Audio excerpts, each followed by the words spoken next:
Non, Batman n'est pas circoncis, il est juste chauve, souris.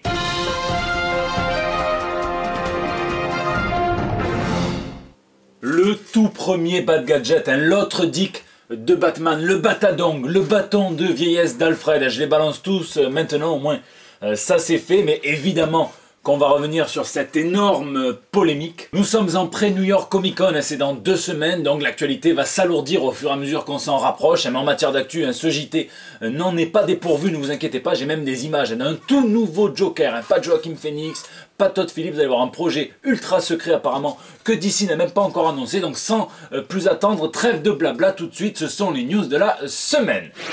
Camoulox. Vous le savez, depuis quelques semaines, la Maison des Idées s'est renommée en Marvel Solveig puisqu'elle s'amuse à faire des remixes de ses personnages favoris à l'occasion de sa série Infinity Warps, et j'étais très loin d'imaginer le sort qu'elle réserverait au redoutable Punisher. On peut le voir sur la cover du 2e chapitre. On va commencer par les autres personnages. On peut voir Diamond Patch, donc la version remixée entre Wolverine, donc dans sa version patch avec le cache-œil à Madripoor, et Emma Frost. Faire porter du blanc à Wolverine, ça c'est audacieux, parce que ça va coûter une fortune en pressing. Un mix entre Kang et Miss Marvel, Kamala Kang, et un groupe d'enfants qui ont obtenu leur pouvoir le jour où leurs parents ont été tués, le Punisher Pack. On parle évidemment de la série Power Pack, Puissance 4 en VF. C'est une série qui a été créée en 1984 par Louise Simonson et Jude Brigman, et dans laquelle une fratrie de 4 enfants obtiennent des pouvoirs auprès d'un alien mourant qui leur lègue, et qui s'en servent pour vivre des aventures super-héroïques non supervisées par un adulte, ce qui était une grande première chez Marvel à l'époque. Et il fallait oser quand même associer le groupe d'enfants réputé pour être le plus innocent, le plus naïf, le plus mignon de tout l'univers Marvel avec son anti-héros le plus féroce et le plus ancré dans la réalité. Sincèrement, je sais pas vous, mais moi, j'adore l'idée. Batbeat, Beatman. Je vous l'ai dit, c'est plutôt calme en ce moment, donc forcément, dès qu'une polémique voit le jour, eh bien, elle s'introduit dans l'actu de manière encore plus forte, et le mot est plutôt très bien choisi, puisqu'on parle tout simplement du pénis de Bruce Wayne. Et oui, on savait que Batman possédait une Batcave sous son manoir, un majordome, une entreprise multimilliardaire, une bonne demi-douzaine de Robins, une Batcave même sur la Lune, des dossiers sur l'ensemble des personnages d'ici, et une tub. Avant de rappeler les faits, il faut absolument dire que ça se déroule dans le premier chapitre de Batman Damned, donc un des premiers titres du Black Label de chez DC, un label adulte, mature, il faut le retenir pour la suite. C'est par Brian Azzarello et Lee Bermejo, et il faut absolument dire à quel point c'est un bon comics. Les dessins sont magnifiques, la narration du point de vue de Constantine est juste fabuleuse, Constantine qui s'adapte très bien à cette espèce de monde un petit peu différent de ce qu'on connaît pour Batman, et les bases qui sont posées dans ce titre donnent vraiment envie de savoir la suite. Je vous dis rien, je vous spoil pas pour que vous soyez nature peinture quand vous le prendrez ou pas, mais en théorie c'est vraiment ce qu'il faut retenir, et souvenez-vous-en quand ça sortira chez Urban en France. Mais en pratique, on a retenu ces 2 pages où Batman rentre dans sa Batcave, il est très amoché, il se déshabille au fur et à mesure que son ordinateur scanne ses blessures, et on voit son sexe à plusieurs reprises. Et paf, ça fait une polémique. Donc certains des libraires les plus puritains ont même écrit à DC en la personne de Dan Didio pour lui dire qu'il regrettait le fait de ne pas avoir été prévenu qu'il y avait de la nudité frontale dans ce comics, qu'il aurait forcément mis sous plastique, et qu'ils en auraient interdit la vente au moins de 18 ans. Et ils disent même que, et ça c'est important de le savoir, que si un parent porte plainte, ils peuvent même se faire arrêter, lui, donc le libraire, Batman. Et il termine un petit peu amer, un petit peu aigre-doux, en disant qu'il ne commandera plus de DC Black Label. C'est dommage. On va dire tant pis pour lui. Moi j'aimerais juste savoir s'il emballe tous les Killing Joke où on voit quand même un coup de feu à bout portant, s'il emballe tous les Nightfall où on voit Bane casser le dos de Batman, donc sur son simple genou, ce Batman 406 où on voit un mec craquer une nuque, parce que tout ça n'est pas naturel. Une tub, il y a plus de 3 milliards d'êtres humains qui en possèdent une, et qui ont essayé de faire du zizicoptère avec, très peu qui s'envolent. Forcément, le comics est déjà épuisé, il se revend déjà sur eBay à plusieurs centaines d'euros pour peu qu'il soit signé soit par Bermejo, soit par Azzarello, soit les deux. Ils étaient présents à une convention à Londres, la Thought Bubble, ce week-end. Et le vrai problème, selon moi, c'est quand DC répond aux réclamations par la censure. Déjà, ils ont très vite noirci les cases en question sur les éditions digitales de ce comics, et on apprend que les futures éditions papier de Batman Damned seront censurées car, je cite, la nudité de Bruce Wayne n'apporte rien à l'histoire. Putain d'ici, putain. Alors il est tout petit celui-là, parce que je sais pas qui c'est qui a pris cette décision finale. Si ça a été validé par Brian Azzarello, il n'y a rien à dire, c'est le papa, donc il a le droit. Mais si c'est juste d'ici, je trouve ça quand même très regrettable, voire même minable, qu'ils n'aient pas l'audace d'assumer leurs actes, et donc en plus leur décision de publier, puisque ça avait été bien validé éditorialement cette affaire. d'autant plus qu'on est sur un label mature, adulte. Puis c'est quoi cette excuse de merde? Soit une histoire on la prend en bloc, soit on la rejette, puisqu'il y a plein de comics où on pourrait dire que tel ou tel détail dans l'arrière-plan ou sur le super-héros n'apporte absolument rien à l'histoire. Pourtant, quand on fait confiance à l'artiste, on ne lui retire pas cette confiance. Quand ça gueule un petit peu, attention, il y a une tub, il y a une tub. D'autant que d'une polémique l'autre, puisqu'il apparaît sur les images que Batman est circoncis et que beaucoup se demandent les raisons de cette circoncision. Est-ce qu'il est juif? Il y a des fous furieux qui le rendent directement responsable de la politique d'extrême droite d'Israël. Ils font des gros raccourcis, des vols d'oiseaux. Il y en a d'autres qui s'imaginent que c'est pour une question d'hygiène alors qu'on peut porter un col roulé sans être sale. Donc c'est une question qui reste en suspens, on saura pas. Mais si vous voulez mon avis entre ses activités nocturnes de justicier et son entreprise en pleine journée, le mec n'avait pas le temps de se lancer dans la fabrication de pâte à chibro artisanale. N'hésitez pas à me dire ce que vous avez pensé de cette polémique dans les commentaires, ça m'intéresse. Si vous avez été choqué, si au contraire ça ne vous dérange absolument pas de voir un pénis, ou si vous vous en battez allègrement les Bat-gonades, et on verra bien ce qu'ils feront des scènes d'Harley Quinn dans le Batman White Knight de Sean Murphy.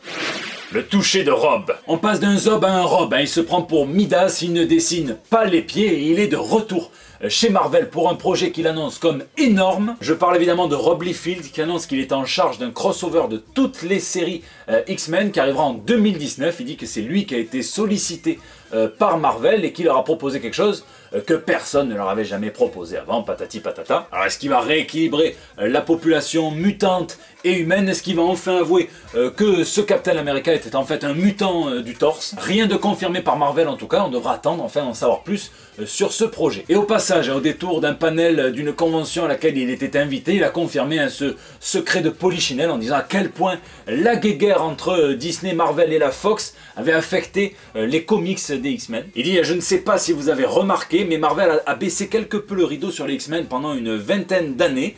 Maintenant qu'ils les ont un peu plus, on m'a dit que les budgets pour les comics X-Men étaient de retour à ce qu'ils étaient auparavant, car désormais Marvel les possède entièrement. Ah bon?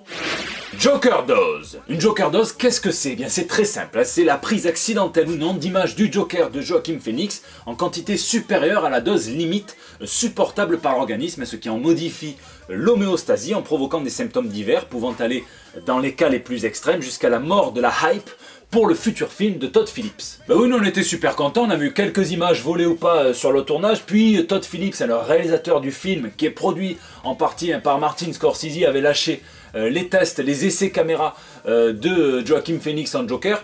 Ça aurait pu s'arrêter là, mais non. Je vous spoil pas, mais on a déjà eu des photos volées de personnages secondaires assez importants. Une scène qui a été montrée de panique un petit peu dans le métro, un petit peu comme aux heures de pointe à Marseille sur nos deux lignes. Et si on analyse bien le truc, on commence à voir des écrits, des ci, des là, qui peuvent nous en dire plus sur les motivations du Joker. Un plan des transports en commun de Gotham City, une affiche où on voit le papa de Bruce Wayne, et je vous dis pas pourquoi. Et une autre photo, on voit le Joker avec une perruque, donc mi-clown, mi-chauve. Si ça c'est pas une Joker Dose. Surtout que moi, j'ai obtenu d'autres images exclusives d'un tout nouveau Joker par d'ici, je vous les montre de suite. Habib, same question, you're on. If you have a question, Not at all. No. stomp on his head as he's unconscious. I'm gonna love it. Go ahead. Ask these nuts. I'm psycho bred, me. Ooh. So what do you think? ground game. Slap him then.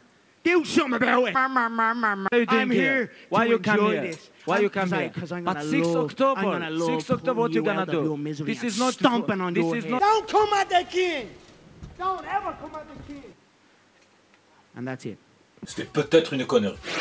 Bad Bendis. POV. Moi c'est en partie pour ça que son passage de Marvel à DC m'excitait. On a eu le preview de la première histoire de Brian Michael Bendis pour Batman depuis son transfert. Ça se passera dans ce fameux magazine de 100 pages d'anthologie en partenariat avec Walmart, fait par DC pour attirer de nouveaux lecteurs, à ceux qui ne vont plus dans les comic shops, tout simplement parce que les comic shops ferment les uns après les autres. Et on peut voir dans les 3 premières pages que Bendis a opté pour une vision à la première personne des événements que vit la chauve-souris, et c'est très agréablement rendu par les dessins de Derrington. Le ton est léger, j'ai pas l'impression qu'on soit dans une espèce de Gotham Central ou pour parler de Bendis dans le Jinx World, mais on verra, que ça soit noir ou pas, en tout cas moi c'est sur ma checklist. Sortez vos agendas, hein. J'aurai le plaisir de vous retrouver à Bourges, donc les 6 et 7 octobre prochains, où je serai le guide de l'exposition de la French Touch, donc chez Marvel, donc les artistes français ayant contribué aux publications de comics Marvel. Il y aura 5 visites, hein. Vous avez été super nombreux à me dire que vous viendrez dans les commentaires déjà, donc je vous remercie et il me tarde de vous y voir. Lisez, lisez et lisez, hein. Je viens de terminer Devolution, donc de Rick Remender et de Jonathan Weishak, donc c'est l'histoire hein, donc d'un virus qui inverse le cours de l'évolution, donc en gros notre futur ressemble vachement à notre préhistoire, avec un petit grain de Mad Max quand même. Très bon sur la première partie, mais j'étais quand même beaucoup moins emballé par la fin, et même un petit peu saoulé sur la fin, mais ce que je retiens c'est quand même les messages que nous fait passer Remender sur le sort de cette planète que nous avons tous en commun, ça c'est cool. Par contre, les dessins mi-Eric Powell, mi-Sean Murphy de Jonathan Weishak sont vraiment très plaisants, et ça c'est un vrai bon point. Et toujours chez Glénat, je viens à peine de commencer The Dying and the Dead par Jonathan Hickman et Ryan Bodenheim. J'ai lu que les premières pages, mais ce que je peux vous dire d'ores et déjà, c'est que je kiffe la traduction de monsieur Alex Nikolavitch. C'est la fin de ce JT, hein. J'espère qu'il vous a plu, n'hésitez pas à réagir donc dans les commentaires de YouTube, mais aussi sur les autres réseaux sociaux, sur Facebook, sur Twitter, sur Instagram, je réponds à chacun d'entre vous, c'est là aussi que vous me laissez vos petits messages pour le bandeau, vous me faites bien rire. Peut-être, hein, je dis bien peut-être, si Image Comics me valide, une vidéo d'interview qui devrait sortir vendredi ou dimanche, hein, alors je sais pas quand, donc soit surveillez, soit, alors je vais pas vous dire de mettre la petite cloche, là, parce que vous n'avez peut-être pas envie d'avoir chaque notification de vidéo tous les mercredis. Quoi qu'il en soit, je vous en reparlerai quand ça sera sorti, mais je vous donne d'ores et déjà rendez-vous, ça c'est sûr, et bien la semaine prochaine pour des nouvelles toutes fraîches. Alors, si j'utilise le théorème de Thalès, que la tub est parallèle à la cuisse, alors elle devrait mesurer... Ah, vous êtes encore là, vous? Ah non, mais, non, je mesure la... Non, c'est pour un pote, il m'a demandé de mesurer la Batman, quoi. Le Batboob.